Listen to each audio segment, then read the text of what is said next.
Hi Mum, you do everything for everyone else. Let me help you make your life easier.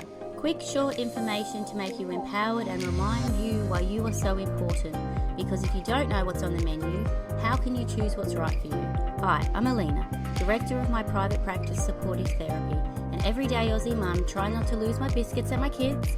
As a mental health professional, I'm here to share my secrets so no other mother feels alone or powerless. Knowledge is power, and I want you to be powerful.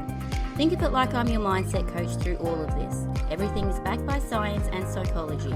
I believe in you, and I want you to be the best version of yourself. To be happy and to feel in control, you need to be mentally strong. Hello and welcome everyone to Mentally Strong Mums. So my name's Alina Bishop, and today we're going to be talking about the sandwich generation. So if you haven't heard of the sandwich generation before, it's essentially mums juggling children and then their own parents, so the nanas, right? Yes, that's right. There is a term for everything.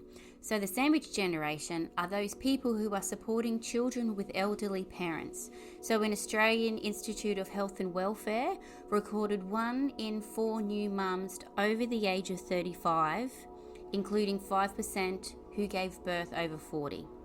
So additionally, adult children are living at home longer due to the cost of rising of living. That didn't make any sense, did it?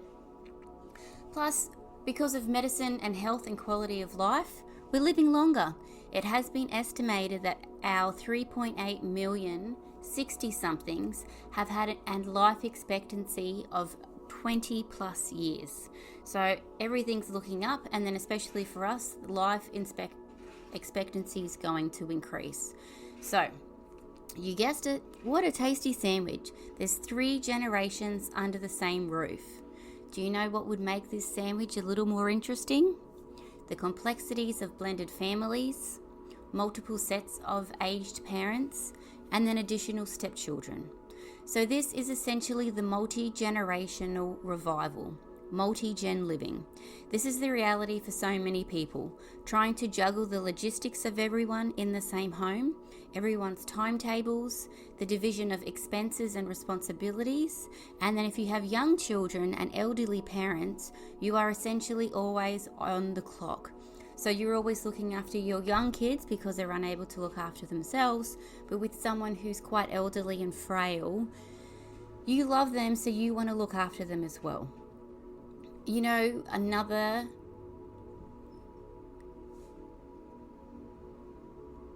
they have as well is a triple-decker sandwich. And a triple-decker sandwich is looking after your parents as well as your grandparents. So there's essentially 4 generations in one home. So for many cultures around the world, this is considered normal for their households. Excuse me. But if this is not the case with you and your previous experiences of what your family unit looks like, it can be very overwhelming and very chaotic. So imagine if you're an only child with a small little family, and then you have a partner with a huge, large extended family with their parents and grandparents all living together. So when you've been used to that simplistic, quiet lifestyle, now your responsibilities have changed and evolved. You're no longer a priority in any way, and it's really quite difficult because then you're literally trying to keep everyone alive in the same home. So the sandwich generation can take a significant toll on mothers, both mentally and physically. So here are some of the negative impacts that mothers in the sandwich generation may experience. And typically in our culture, in our society, mothers are the nurturers. We are the ones that sacrifice. We are the ones that have to be there for the children. Obviously, I'm not saying anything negative about fathers at all, because some fathers have the ability to do that a lot more productive than mothers do.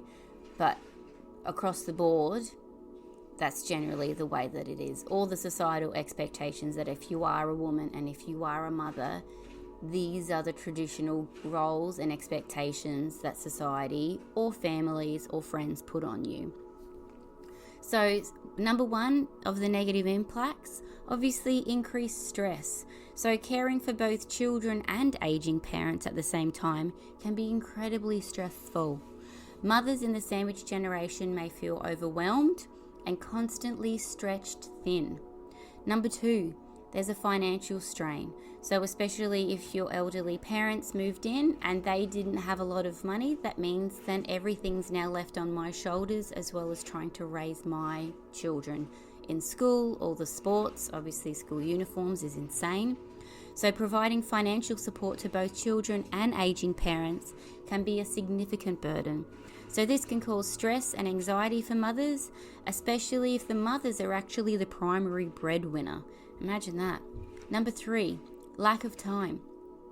So if you're balancing the needs of children and then also balancing the needs of aging parents, it can leave little time for self-care or even personal pursuits on your side.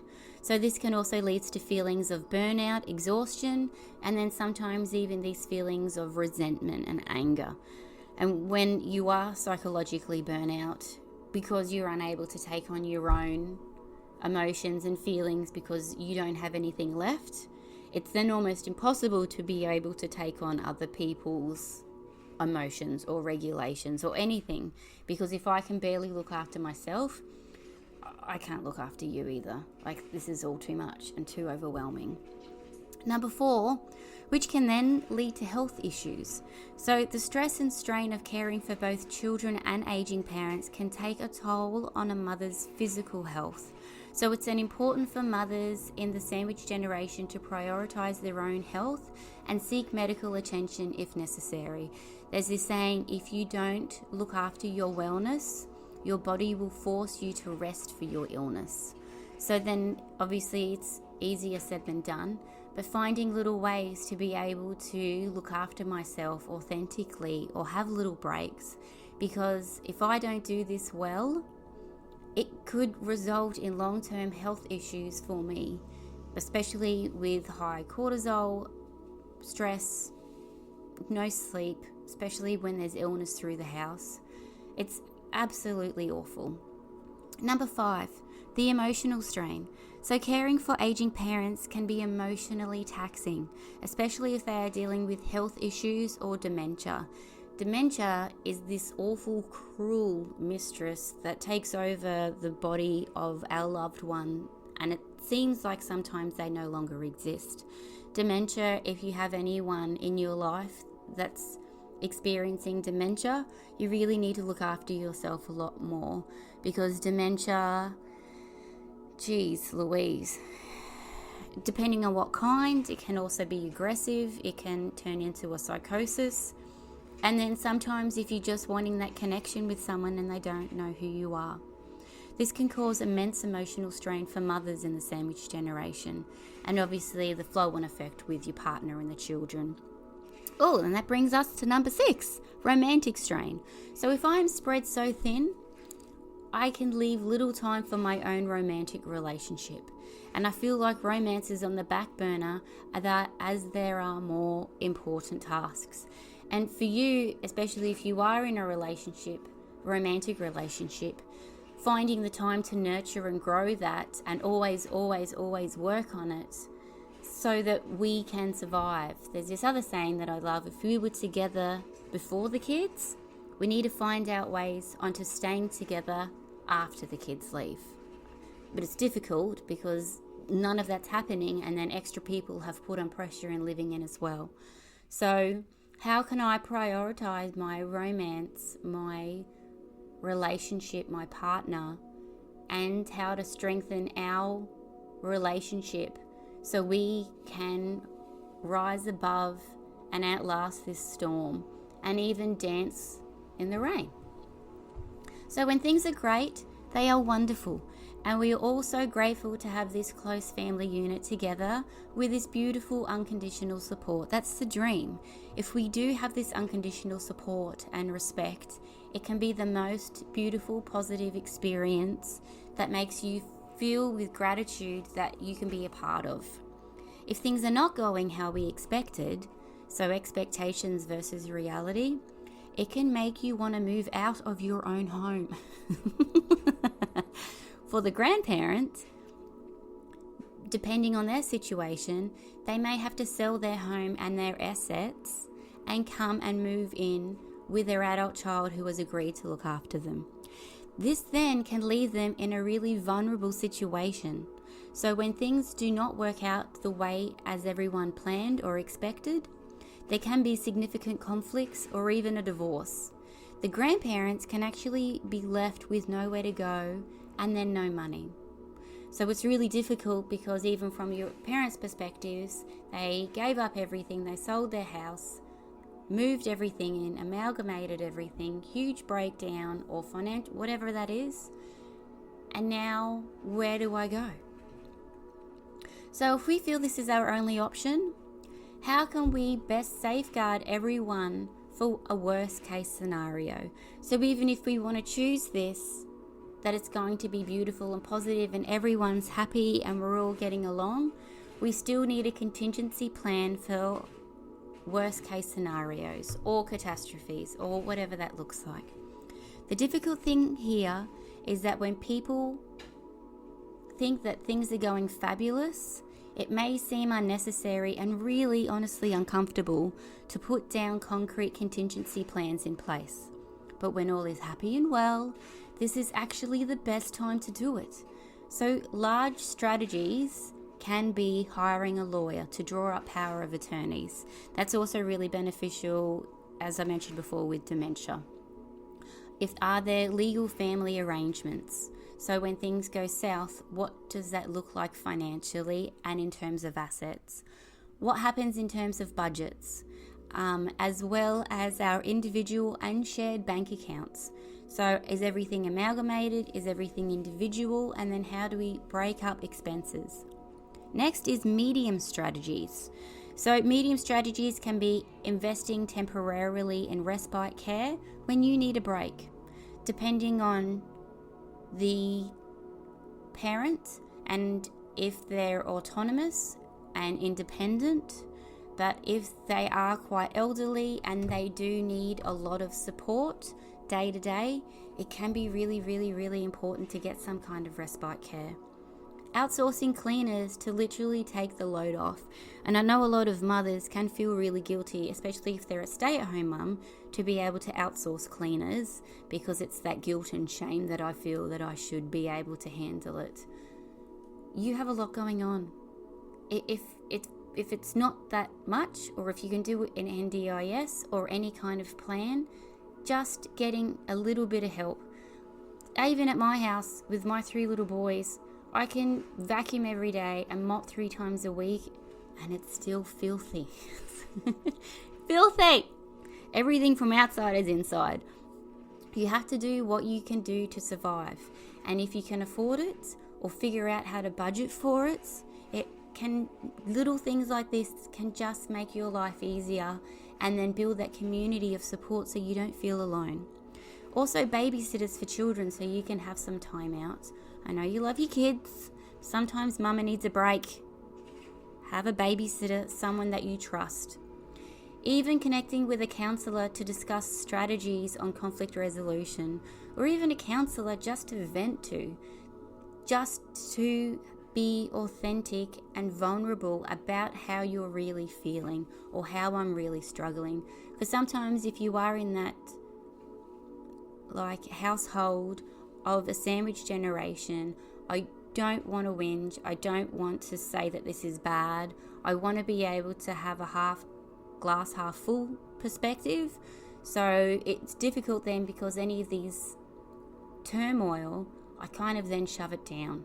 Where does it go? It just kind of stays there, right? But if you're able to speak to a counsellor, eventually opening the lid and letting things out and speaking without guilt can do huge wonders for mental health.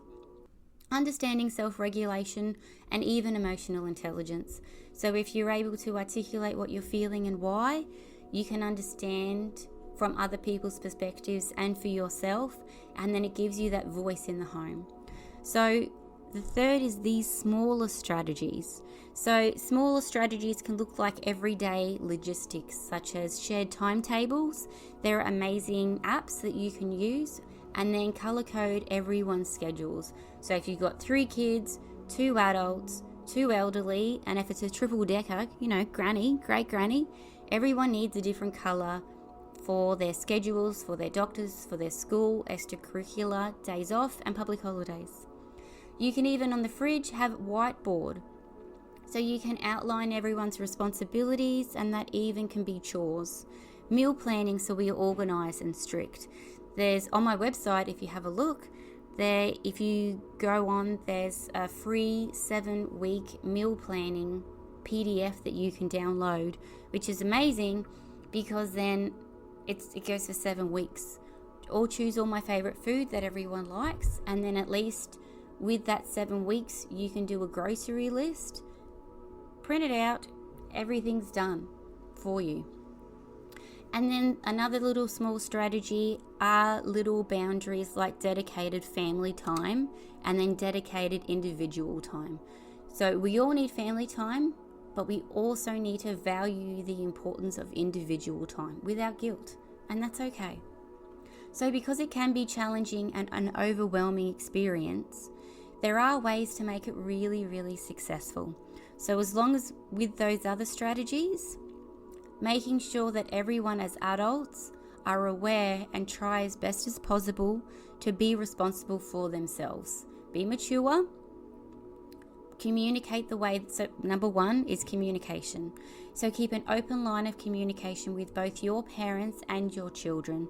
So make sure that everyone is aware of what is expected of them and what their responsibilities are. If you're able to communicate your expectations, you are less disappointed. Sometimes I don't even know that I've got expectations. So maybe that could be your first step. What are my expectations when I express myself? What are my expectations in how they react or respond to me? And what happens when I get upset when my communication isn't received the way I intended it? Number 2 is prioritise. You can't do everything at once. Make a list of your priorities and focus on the most important tasks first. There's a thing called top of the pile. Top of the pile is essentially, when you go away on holidays and then you come back and your letterbox is full of mail. So you have to go through the mail and figure out the most important things to address first, like bills that are about to be overdue or school things. So whatever's at the top of the pile are the things that you need to prioritize first. And then obviously you keep on going through the pile to achieve everything you need to. And then it's that beautiful sense of satisfaction and completion, and then having compassion for yourself. Number 3, seek support. Please don't be afraid to ask for help when you need it. Even if you do ask for help and it's not given to you the way you expected, or even if you feel rejected, don't give up on yourself. Ask someone else. Find it from someone else. Don't have everything on your own shoulders. Reach out to your friends, other family, or even support groups for assistance. Imagine if there is a www.sandwichgeneration mum support group. In this day and age, it's possible. Number 4, self-care. It is crucial to take care of yourself both physically and mentally. And really, it's everyone in the house's responsibility, not my responsibility to make others happy. I have to make myself happy. And it's an unrealistic expectation if our parents expect us to make them happy or give them self-care. And that's a part of this negotiation phase that we all, if it's possible, and if they are a sound mind, be able to agree and then understand what it is and then support each other in self-care, as opposed to making another person feel bad or guilty or selfish in any way, because it's not. Number 5, organisation. So if you're able to keep a schedule and plan ahead as much as possible, this can help you and everyone else manage time more efficiently to reduce stress. Stress is a killer. Stress is awful. We need to reduce it as much as possible. So even in the beginning, it might take a little while to get all of these little plans and timetables on everyone's page, but once it's done and we all have our routines and expectations, once you get through that really hard work of nutting that out, it makes everything easier so we can then prioritize happiness. Remember, you are not alone in this journey. With proper planning, communication and support, you can successfully navigate the challenges of the sandwich generation. So just before I go, I want to put things into perspective for our kids. While being part of the sandwich generation can be challenging for children, especially if they do demand a lot of your attention and affection, or they're clingy, or they have special needs or even disabilities, there are so many positive benefits that can come from this experience. So here are a few ways that children can benefit from being involved in the sandwich generation. So number one, children are able to learn responsibility, because being involved in caring for aging parents can teach children responsibility and empathy.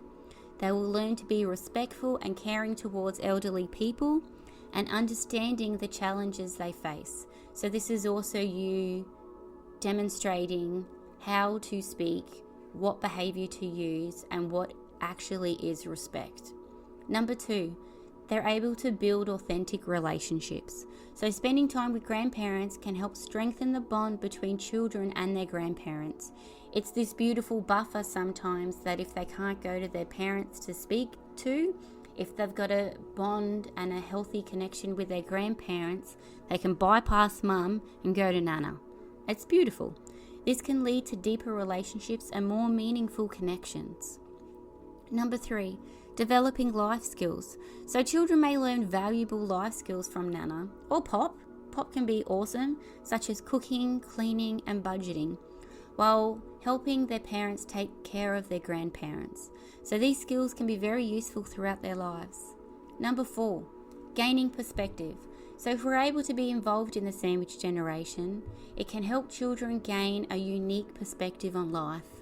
It's not just about them, it's a family unit. I'm part of something bigger. They may learn to appreciate the value of family time and relationships, and also understand the importance of being there for loved ones. It's this beautiful little family community, and we're a team. Number five, they get pride on helping.